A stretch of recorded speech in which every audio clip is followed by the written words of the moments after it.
But I do want to leave some time for our last presentation, which will be by Jessica Western. And she's going to be showing off the finalized products from the WCCN, formerly known as the Public Policy Working Group. So I will hand off to Jessica. Thanks, Ariana. It's so good to see everyone. So just to dive straight in, I think it was the first confluence that we had was 2018, which was a wonderful event. And one of the things that we did there is we went into breakout groups to talk about what kind of topics did we want to focus on. And one of the tables was concentrating on how to work with federal agencies. And Rox Hicks was part of that group, has been for all this time. So Rox, keep me honest, please. But there was a surprising amount of interest in that topic, because I think what a lot of people were experiencing was differences within agencies, personality, differences even between people who are willing and able to collaborate with non-governmental organizations and individuals, just on something like personality. But even if someone was willing to collaborate and the leadership was willing to collaborate, they didn't have the skills. So we decided we wanted to keep working on this. And Heather Johnson, who was at the time also with Fish and Wildlife Service, was my co-chair. And we called it a Public Policy Working Group, and we focused on this topic. We wound up getting together in person in Sheridan, Wyoming, where I live. And we spent a whole day working out what are the issues that we wanted to tackle, and what were the recommendations that we had to address those issues. So we put all that information together in a white paper. Not only in a white paper, but in a summary of the white paper. We created a PowerPoint that anyone can use to discuss these issues and recommendations. And there were a number of other products, and we were hugely supported by WCCN in our work, including with someone who did wonderful formatting on all these documents. So what I'm quickly going to do is I'm going to show you what the issues and recommendations are using the PowerPoint that we created, which, by the way, isn't completely finished. I noticed today we've still got more work to do on them. And then I'm going to share with you what our next steps are as a collaborative governance working group. So I'm going to share my screen with you. That's my new horse, Nineveh. There you go. So this is the PowerPoint. And this, we can fill this in still, why we're here. And ultimately what the whole group decided, we really like this line, and Heather Johnson came up with this, this line of collaboration should be the way of agencies do business. And we had quite a few landowners who were also part of our group, and they really like this. And it just rings true. And, collaboration is, when I do collaboration trainings, I always tell people, it's not the tool for every job. It's not, you don't need to collaborate on everything. It's a pretty heavy lift. Listening to Sarah and listening to Alan and Joe, there's a lot of work that goes into it. And for federal agency staff who are already so busy, collaboration is a really heavy lift. Takes a lot of money, takes a lot of time, takes a lot of communicating. So it's not the tool for everything. But when things get complex and when things get maybe more controversial because there's a lot at stake, in that case, we felt collaboration should be the way agencies do business. So from there, the PowerPoint goes into, so why collaborate? And you guys know why to collaborate. You're old hands at it, so I won't go into that. But the first issue was there were 7 issues: lack of relationship and trust at local levels. And we, the group talked about that the changing of staff really created a lot of lack of continuity in a collaborative process, which could actually upset collaboration completely. It divorced agencies from local people because they didn't have a chance to really be part of the community.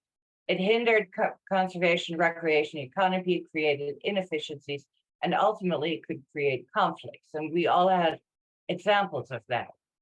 And bear in mind, we had like people like Rox, other federal agency staff who helped us think this through from an federal agency perspective as well. So, but these were issues they agreed with.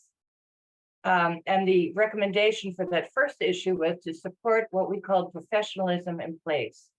There are old reasons why people get moved around a lot in federal agencies that we felt are no longer applicable. And we feel that it is possible for a person in a federal agency to be part of the community, to stay in the community and not be, and still stay true to the national purpose of the agency and not be completely bound, get completely bound by local issues and local people. And we call that professionalism in place. So then we had action steps of what to do to address this issue. And then we have that for issue number 2 also, how to build collaborative capacity within agencies, because we have all experienced within agencies, very often, again, depending on a personality, resistance to collaboration. Sometimes it's in the culture of a subsection of an agency, the misunderstood role of the agency, inconsistency across the agencies, how a Forest Service addresses collaboration may be different to a Fish and Wildlife Service, to a Park Service, etc. And that very often has to do with agency culture. So then our recommendation is, again, institutionalize collaboration as a way of doing business, and we have action steps. Issue number 3 with social capacity, really the capacity for individuals to be part of collaborative process, contribute to collaborative process. And it really had to do related to human dimension capacity, leadership support for collaboration, emotional intelligence. I mean, I don't know about you, but I have a very thorough training in natural resources. And I was not trained in communication skills. I was not trained in emotional intelligence. I got a great PhD related to forest ecology, but humans, nah, not so much. So the agencies, they know this, they are aware of it, and they would love more training, and they would love to have conversations about emotional intelligence. And then also really the recognition of diverse interests within agencies, even within an agency. I mean, for example, I recently did an assessment of a forest, and the local ecologist may have very different interests to someone who's involved with hydrology, for example. So that's issue number 3, recommendation for that, build social capacity. Again, there are action steps. I'm not taking too much time to go through all of this because you can look it up. We have it online on the WCCN website. And Nicole or Ariana, would someone mind posting this in the chat room, please? Yeah, that would be great. of course. As you can see, this is not quite done, but issue number 4 is inconsistent public engagement approaches. This is based on social science that was conducted by people, social scientists in the academy and within the Forest Service, who found that there are rational and post-rational approaches to public engagement. Some leaders within agencies use a rational approach, and some use a post-rational approach, and the post-rational approach was far more conducive towards collaboration. But as long as there is the split, even within one agency or one region, it can create a real problems for example, landowners, for people on the ground. So our recommendation for that was create consistent collaborative capacity between agencies. We have our action steps. Issue number 5 was policies and agency funding.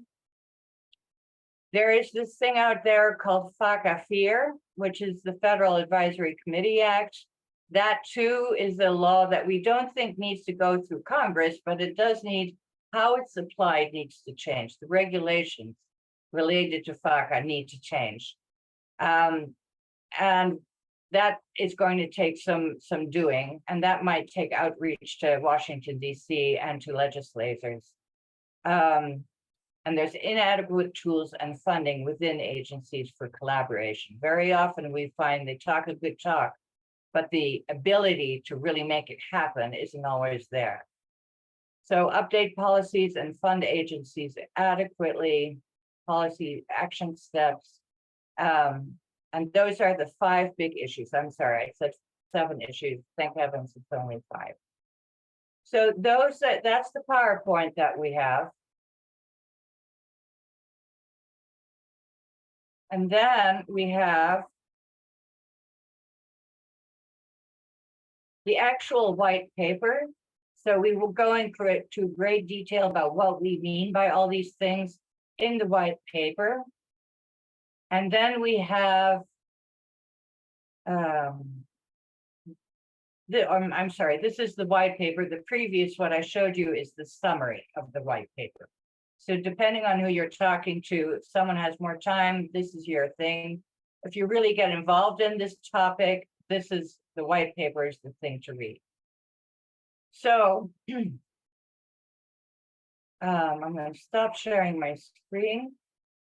So what we're working on now with this, what we're calling now the Collaborative Governance Group, and with help from people in our most recent confluence in Montana, I think the language that I heard people talking about is how can we reimagine working with federal agencies? And I love that framing.